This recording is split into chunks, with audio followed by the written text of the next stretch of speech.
यह है रामपुर गांव, जहां लोग खेती करके अपना जीवन यापन करते थे। इसी गांव में एक किसान रहता था। वह बहुत मतलबी और लालची था, इसलिए गांव के लोग उसकी मदद नहीं करते थे। एक दिन वह गांव की ओर गया और गांव के लोगों को मदद करने के लिए बोला, पर सब उसके धोखे से वाकिफ थे, इसलिए किसी ने भी उसकी मदद नहीं की। रामू ने सोचा, क्यों ना मैं जंगल जाकर कोई जानवर ले आऊं और उससे अपना खेत का काम कराऊं।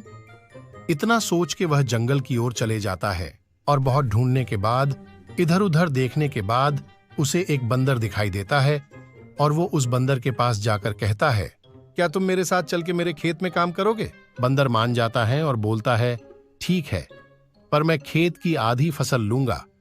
रामू मान जाता है और उसे लेकर चले जाता है।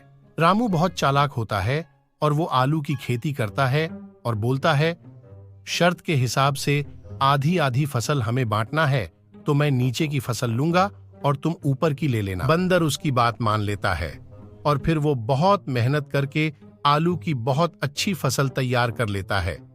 फिर आता है फसल को बांटने का टाइम, तो रामू आलू ले लेता है और बंदर को घास दे देता है। बंदर को बहुत गुस्सा आता है इस बात पर। फिर वह उदास होकर जंगल की ओर वापस हो जाता है।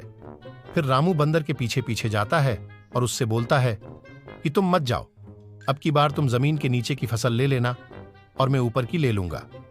बंदर फिर से उसकी बात मानकर उसके साथ चला जाता है, लेकिन रामू बहुत होशियार होता है और वो इस बार मक्के की खेती करता है। बंदर इस बार भी बहुत मेहनत करके मक्के की एक अच्छी फसल तैयार करता है और देखते ही देखते फसल कट जाती है।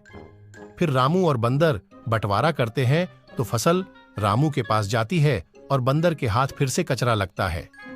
बंदर समझ जाता है कि रामू बहुत लोभी और लालची किसान है और अब वो उसकी मदद करने से मना कर देता है और जंगल की ओर जाने लगता है। गांव वाले बंदर की मेहनत को देख के बहुत खुश थे, तो वो लोग बंदर को वापस ले आते हैं और अपने खेत में काम कराते और आधा आधा हिस्सा बंदर को ईमानदारी से दे देते। अब रामू बहुत उदास हो गया। उसके पास मदद के लिए कोई नहीं था और उसकी खेती भी अब नहीं हो पा रही थी।